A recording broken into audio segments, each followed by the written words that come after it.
Iya, Halo Pak. Nasma. Oke, gimana Nasma menurut kamu wacana studi Islam,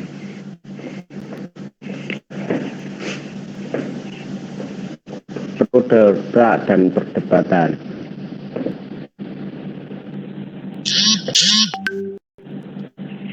Oke, saya persilakan Mbak Nala.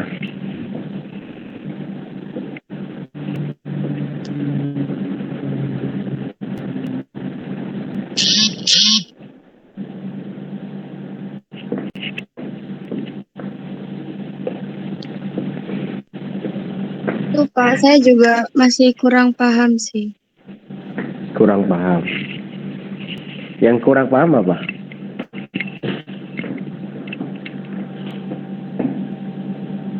Yang kurang paham apa di mananya Mbak Nala? Najma. Di wacananya. Oke, wacana itu apa Mbak Nala? Rencana gitu nggak sih, Pak? Wacana rencana bukan. Wacana itu apa ya? Wacana itu ini loh. Wacana itu seperti isu yang diperdebatkan di dalam ruang-ruang publik, khususnya kalau dalam konteks ini adalah ruang-ruang akademisi. Jadi isunya apa? Ngomong tentang studi Islam. Ya, di dalam diskusi atau opini atau diskusi pembahasan tentang studi Islam itu kan banyak sekali perbedaan pendapat, perdebatan, baik itu pro dan kontra. Sehingga dari perbedaan-perbedaan tersebut mengerucut kepada sebuah kesimpulan atau merucut pada sebuah pemahaman tentang studi Islam. Jadi kayak debat yang mengangkat tentang isu tertentu itu disebut wacana. Ya, setiap orang itu mempunyai perspektif yang berbeda-beda dalam memandang itu. Akhirnya apa? Dalam perspektif yang berbeda-beda itu setiap orang akan mendeskripsikan studi Islam itu kayak apa. Nah, setiap orang punya wacana sendiri tentang studi Islam. Wacana itu apa? Ya, sebatas pendapat seseorang terhadap sebuah isu, terhadap sebuah tema yang didiskusikan. Bagaimana wacana dia, bagaimana narasi dia, dengan sudut pandang apa, dengan perspektif apa dia memandang. Itu yang disebut sebagai wacana. Nah, besok kamu di beberapa semester nanti akan mengetahui yang dikatakan wacana. Makanya ada analisis wacana besok. Jadi ada analisis wacana kritis. Di ilmu komunikasi itu akan melihat bagaimana wacana, misalkan wacana tentang kekerasan yang dikonstruksikan oleh media massa. Dan nanti kalian akan menganalisis kekerasan menurut TV ini kayak apa sih, kekerasan menurut Kompas itu kayak apa sih. Nah, melihat kekerasan itu Anda bisa melihat dari pemberitaan media massa bagaimana kekerasan itu ditampilkan. Apakah kekerasan merupakan bagian yang harus dihindari dari kehidupan manusia, atau kekerasan itu ditampilkan sebagai sesuatu yang perlu dilakukan untuk memberikan efek jerah ataupun yang lain. Nah, perbedaan perspektif-perspektif ini setiap dia kan punya cara sendiri untuk mengkonstruksikan wacana atau tema isu atau tema tertentu. Nah, inilah yang disebut sebagai wacana. Nah, kembali ke laptop. Dalam konteks ini, dalam konteks studi Islam, tema yang dibahas adalah apa? Studi Islam. Maka setiap tokoh atau setiap akademisi ini kan berbicara tentang studi Islam itu kayak apa. Misalkan tadi Rifta atau Ajeng tadi menjelaskan tentang Al-Ghazali. Ada kan di tugas kalian menjelaskan tentang Al-Ghazali. Nah, dalam perspektif Al-Ghazali mengenai studi Islam, membangun studi Islam itu, membangun narasi studi Islam itu seperti apa? Ini yang harus dipelajari. Ini yang harus dipelajari. Nah, nanti ini akan berkaitan dengan kelompok 5. Kelompok 5 itu akan membahas tentang irfani, bayani, dan burhani. Ini lebih mendetail dari misalkan besok irfani itu apa, burhani itu apa, terus apa itu satunya itu apa lagi. Perbedaan menonjol dari ketiga paradigma ini apa? Nanti akan dibahas oleh kelompok 5. Dan siapa tokohnya itu harus dicari. Misalkan di irfani tokoh yang maktub gitu kan, siapa yang dijadikan tokoh dari paradigma irfani, burhani, dan dayani ini, siapa tokoh-tokohnya, ini dikulas. Nanti saya berharap di semester 5 di kelompok 5 besok itu, misalkan tokoh bayani ini siapa tokohnya, nanti ada runutan historisnya menggunakan pendekatan historis dari tokoh-tokoh, bagaimana perkembangan pengetahuan tentang studi Islam di Bayani itu kayak apa. Besok saya berharap di kelompok 5 akan membahas spesifik tentang itu. Sehingga apa? Sehingga apa? Saya berharap kalian sebagai orang Islam orang ini Islam tenanan, Islam KTP. Islam Pak. Islam Jawa. Islam Jawa apa Islam. Nah, insya Allah kan. Nanti misalkan nanti jam 5, insya Allah itu apa-apa ya. Nah, Islamnya orang Jawa insya Allah gitu ya. Jawaban yang tidak jawaban untuk menghindari aku raiso. Tapi kalau Islamnya orang Islam, insya Allah 99,9% dilaksanakan. Nah, ini juga masuk dalam studi Islam. Kenapa konstruksi insya Allah bagi orang-orang yang tidak bagi orang-orang itu dijadikan alibi untuk menolak. Nah, ini juga bisa diteliti sebenarnya, karena bagian dari insya Allah itu kan lafaz-lafaz yang ada dalam ajaran. Terus habis itu diinternalisasikan dalam perilaku sehari-hari. Bahkan kata-kata insya Allah itu tidak hanya diucapkan oleh orang Islam, tapi orang non-Muslim juga terkadang juga mengucapkan kata insya Allah. Ini patut untuk dipelajari. Kenapa kata-kata insya Allah itu kok dapat membumi dan tidak menjadi identitas Identitas orang Muslim saja, tapi semua orang menggunakan lafaz insya Allah itu. Banyak sekali. Misalkan kata-kata hijrah. Dari dulu sebelum tahun 2019-2018, hijrah itu kan idiomnya orang Islam. Karena hijrah itu Nabi hijrah dari Mekah ke Madinah. Terus habis itu dalam konteks kekinian adanya media massa, hijrah itu seolah-olah punyanya idiom, mempunyanya identitas kelompok tertentu. Ada kelompok hijrah. Tahu toh? Kelompok hijrah. Nah, kenapa? Padahal dulu hijrah, ketika ngomong hijrah ngomong pelabelan punyanya orang Islam, punyanya idiomnya orang Islam, semua orang bisa menggunakan hijrah. Ketika ngomong hijrah itu berarti Islam. Tapi dalam konteks ini kenapa ada proses privatisasi idiom hijrah? Seolah-olah ketika ngomong hijrah itu miliknya miliknya kelompok tertentu, ya kan? Yaitu kelompok-kelompok hijrah dan sebagainya. Nah, ini kan ada wacana yang ditelurkan, ada wacana yang dicoba untuk disosialisasikan kepada masyarakat, sehingga ketika masyarakat menerima dengan frekuensi yang begitu banyaknya, akhirnya muncullah legitimasi dari masyarakat bahwa identitas hijrah itu adalah kelompok tertentu itu. Seperti itu memahami wacana studi Islam. Tapi dalam konteks tugas kalian ini, tadi saya berbicara tentang bagaimana ranah implementasi melakukan studi Islam ya. Tadi saya menjelaskan, apa yang saya jelaskan ini adalah secuil contoh bagaimana kita melakukan studi Islam. Nah, kembali ke pembahasan, bahwa pembahasan kita itu adalah wacana studi Islam. Bagaimana wacana studi Islam? Yang pertama adalah bahwa dalam konteks debatable antara tentang tema studi Islam ini ada banyak perbedaan. Yang pertama adalah mengatakan bahwa studi Islam itu bukan ilmu. Ada yang mengatakan bahwa studi Islam itu adalah ajaran. Dan ada juga yang mengatakan bahwa studi Islam itu adalah ilmu. Maka dalam dua pertanyaan tersebut dicarilah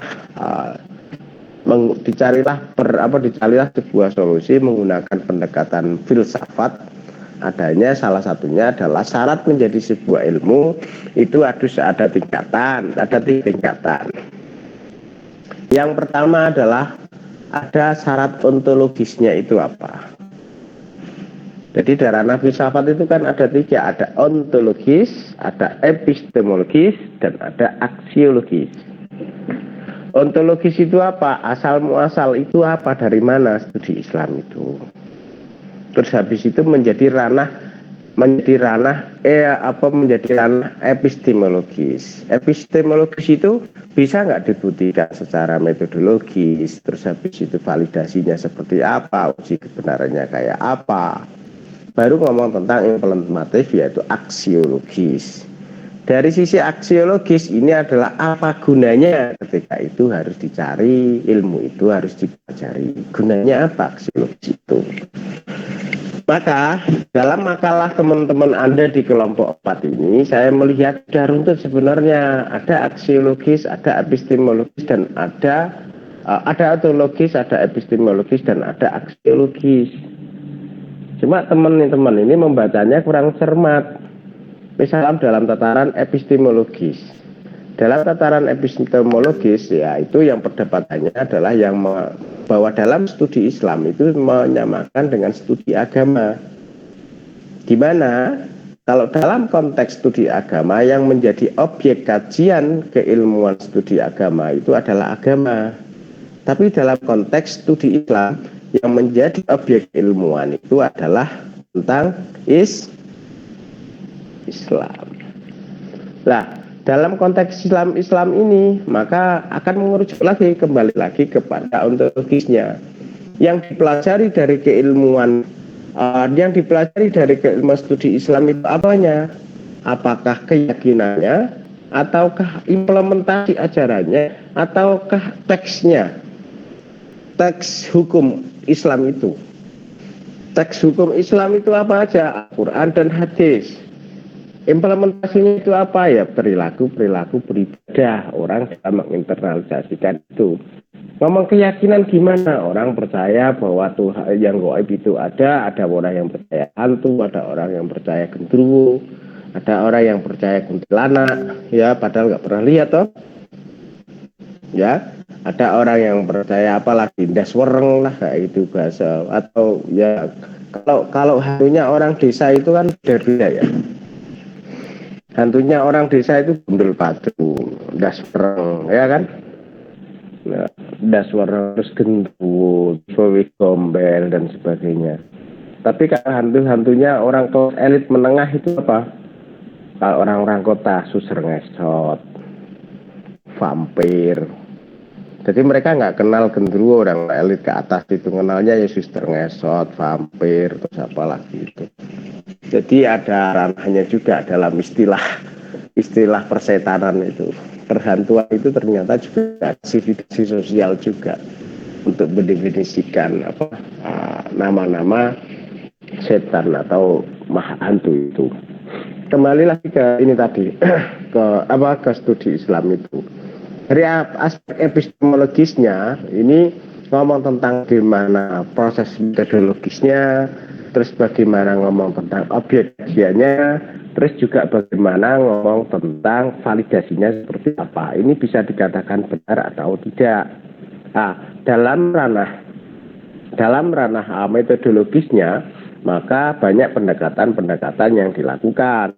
Salah satunya muncullah Irfani, Bayani, dan Burhani itu. Ya, konteks objeknya ini mau mengkaji tentang lafadznya atau mengkaji tentang perilakunya. ketika ngomong Islam itu kan berarti ngomong tentang sumber-sumber hukum Islam, yang kedua atau itu ajaran Al-Quran dan Hadis, yang kedua adalah ngomong tentang implementasi dalam interpretasi hukum-hukum atau ajaran-ajaran yang berasal dari hukum itu. Ini ngomong objeknya. Kalau ngomong objek, maka akan muncul banyak tokoh-tokoh yang mengaji tentang Islam dilihat dari objek bahasanya ya atau lafaznya. Salah satunya misalkan Fajrul Rahman, terus habis itu Arkun, ada yang juga membahas namanya Suraj yang membahas tentang makna dalam ayat Al-Quran didasarkan pada aspek historis, aspek nuzul, dan didasarkan pada apakah Al-Quran itu kontekstual dengan kondisi kekinian. Ada yang melihat seperti itu. Dalam ranah metodologis tadi ya, metodologis. Dalam ranah aksiologis itu adalah nilai guna apa yang didapatkan setelah mempelajari ilmu itu. Maka di tulisan kalian muncul dua pendapat. Yang pertama adalah bagi orang Islam yang meneliti tentang studi Islam, maka dia akan mendapatkan sebuah pengalaman spiritual yang bisa digunakan untuk bagaimana dia meningkatkan kualitas ibadah dan religiusitas yang dilakukan. Benar nggak? Di akhir itu saya baca.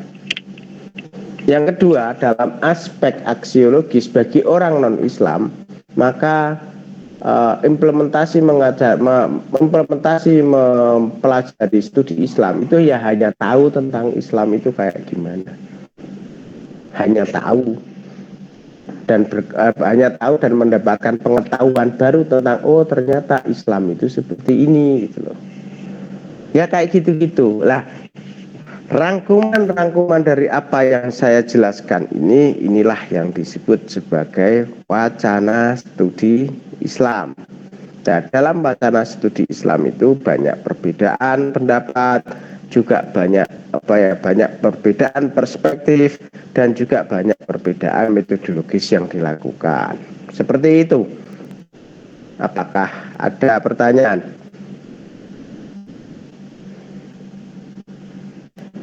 Mengenai Oke, silakan Yoga.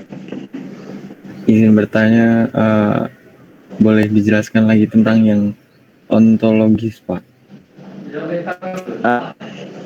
Ontologis, ya.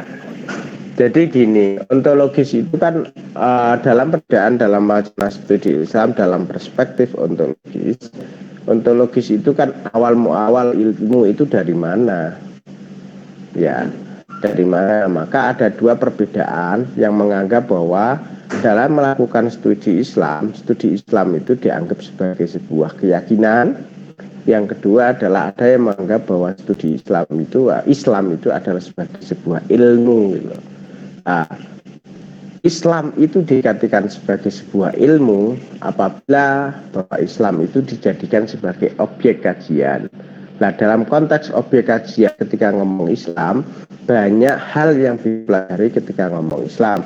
Yang pertama adalah bisa mempelajari dari sudut pandang Islam itu sebagai ajaran, bisa ngomong tentang lafadz, bisa ngomong tentang bahasa, dan juga bahwa dalam konteks Islam itu dijadikan sebagai sebuah ilmu itu dalam konteks perilaku dalam menjalankan ajaran tersebut. Tentunya dalam perilaku terhadap menjalankan agama tersebut terjadi banyak perbedaan dalam internalisasinya. Ini ontologisnya, Mas. Ini ontologisnya. Kenapa studi Islam itu dijadikan sebagai rumpun keilmuan atau dijadikan sebagai wacana untuk keilmuan?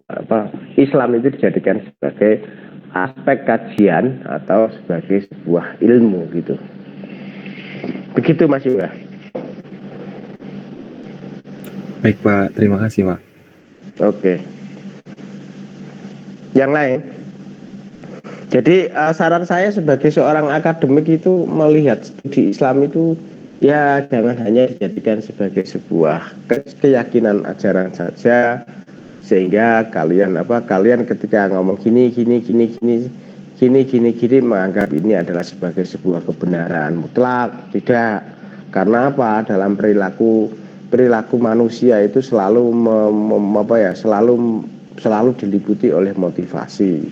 Bahkan dalam konteks motivasi ini, perilaku tersebut juga kadang-kadang memanfaatkan Islam itu untuk mendapatkan motif tersebut. Maka ada istilah salah satunya adalah komodifikasi agama sebagai sebuah upaya untuk bagaimana atau yang dipakai dia itu laku terkenal dengan menggunakan identitas agama. Jadi banyak hal yang harus dilakukan. Kalian pernah nonton film PK enggak? Enggak pernah, Pak. Belum. Coba nanti nonton film India namanya PK, bintangnya itu Amir Khan. Ya. Amir Khan. Di situ nanti kalian tonton terus Anda maknai definisi agama itu apa, yang kedua adalah definisi Tuhan itu apa. Nah di situ saya yakin nanti aku suka nonton film itu karena Anda akan melihat bagaimana agama itu dimain untuk mendapatkan kekuasaan dan mendapatkan pundi-pundi ekonomi, dan bagaimana ada orang yang menganggap bahwa itu adalah jalan yang salah. Ternyata Tuhan sebenarnya tidak Tuhan ciptaan manusia. Tuhan ciptaan manusia adalah Tuhan yang dibuat manusia untuk mendapatkan kekayaan. Lihat PK, film PK.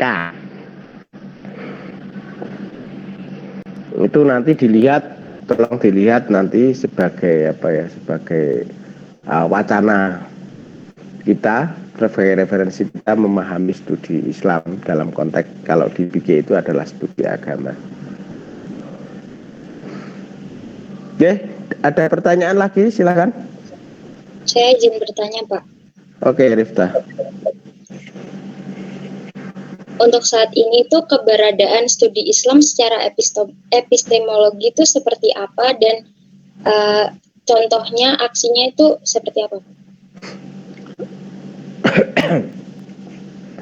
Untuk saat ini dalam konteks epistemologis banyak sekali tokoh yang melakukan studi Islam. Contohnya saya juga S3 di jurusan studi Islam. Ya, banyak sekali. Misalkan saya kasih contoh adalah Arkun. Arkun ini meneliti tentang bagaimana cara penafsiran Al-Quran. Jadi dia melihat dari historis ya. Misalkan dia melihat dengan pendekatan historis. Akun ini meneliti tentang bagaimana tafsir Al-Quran ini ketika zaman Nabi Muhammad dan ketika para sahabat dan bagaimana pada zaman sekarang. Nah, ternyata pada zaman Nabi Muhammad penafsiran Al-Quran ini bersifat kontekstual. Setiap ada ayat Al-Quran turun itu akan diterjemahkan oleh Nabi Muhammad dalam bentuk hadis dan itu akan dimengerti oleh umat Nabi Muhammad. Nah pada saat itu dalam konteks tertentu ketika sebuah kaum atau golongan atau suku dan sebagainya mendapatkan masalah, maka kadang-kadang mendapatkan masalah penyelesaiannya adalah lewat ayat tersebut. Artinya apa? Bahwa ajaran-ajaran Islam yang turun pada saat itu ditafsirkan sesuai dengan konteks zaman atau konteks ruang dan waktu dalam konteks ini. Nah, pada konteks ini ketika Al-Quran itu dimushafkan menjadi sebuah Al-Quran, maka muncullah pendekatan baru dalam menafsirkan ayat-ayat Al-Quran. Nah, dalam konteks penafsiran ini pada zaman sahabat tersebut, saya lupa zamannya Utsman atau dalamnya siapa ya, itu ditafsirkan dengan pendekatan orang Arab, dan sampai sekarang pun juga sampai sekarang ada yang menafsirkan seperti itu. Sehingga dalam konteks penafsiran Al-Qur'an itu mencoba untuk mengembalikan lagi dalam menafsirkan ayat-ayat Al-Qur'an itu kembali lagi kepada zaman Nabi. Bahwa setiap orang itu bisa menafsirkan ayat-ayat Al-Qur'an tersebut berdasarkan pada kontekstualnya gitu. Maka banyak sekali salah satunya dari pemikiran Arkun ini muncullah pemikiran-pemikiran pelanjut dari pemikiran Arkun ini melakukan studi-studi, misalkan salah satunya adalah bagaimana sih Muhammadiyah dan NU ini membuat hukum gitu kan, bagaimana MUI membuat hukum dan sebagainya kayak gitu. Nah ini konteks dalam studi Islam yang dilakukan misalkan dalam pendekatan fikih, dia akan melakukan studi itu. Tapi orang komunikasi itu gimana Pak kalau komunikasi melakukan studi Islam itu, ya kan? Nah, implementasi dari ketika orang komunikasi melakukan studi Islam banyak sekali. Komunikasi itu kan punya 5 unsur ya. Ada komunikan, komunikator, pesan, media dan sebagainya kan, ya kan? Nah, dalam konteks studi Islam, misalkan kita meneliti tentang komunikatornya adalah media yang punya identitas Islam. Nah, kita meneliti komunikatornya itu, dia punya idealitas Islam. Apakah dalam konteks pembuatan konten pemberitaan itu selalu menjelaskan tentang ajaran-ajaran Islam atau tidak? Ataukah bahwa identitas Islam itu hanya dipakai sebagai sebuah identitas saja, tapi pada pemberitaan yang lain sama saja tuh seperti media-media mainstream lainnya. Nah, ini kan juga penelitian komunikasi. Atau dalam konteks perbankan, bedanya apa sih bank syariah dengan perbankan? Ditelitilah apakah bank syariah tersebut dalam implementasinya itu benar-benar syar'i sesuai dengan Al-Quran atau hanya embel-embelnya saja. Ternyata implementasi dalam bank syariah juga sama saja dengan bank-bank konvensional kayak gitu. Nah, ini kan bisa diteliti dalam ranah epistemologisnya gitu kan. Banyak sekali yang bisa kita lakukan di situ.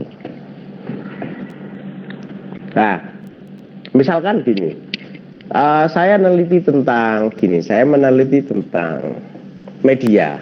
Orang komunikasi meneliti tentang media. Dalam konteks tertentu, misalkan kasus Taliban dan Afghanistan, misalkan. Kasus Taliban dan Afghanistan.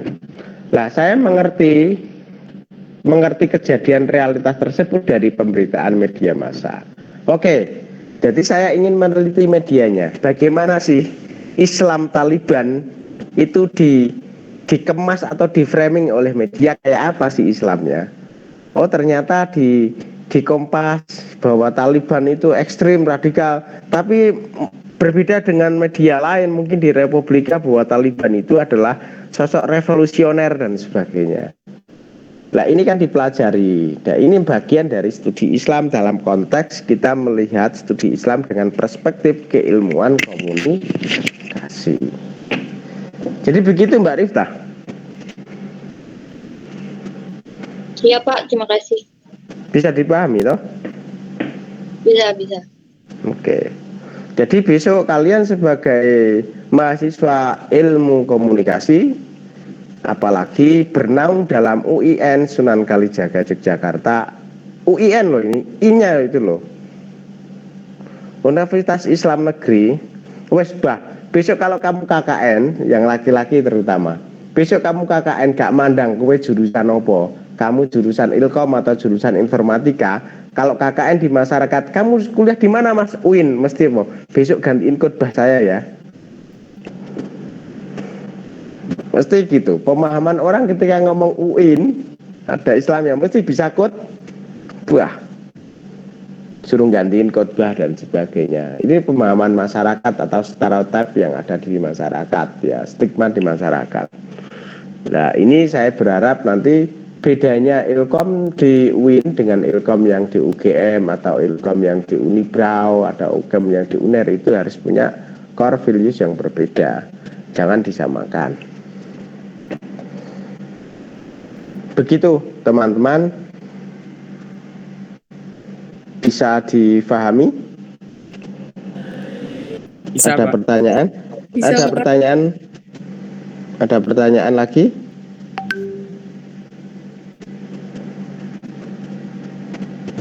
Kalau tidak ada, saya screenshot dulu. Bagus Ramadan, Haidar Al-Haq.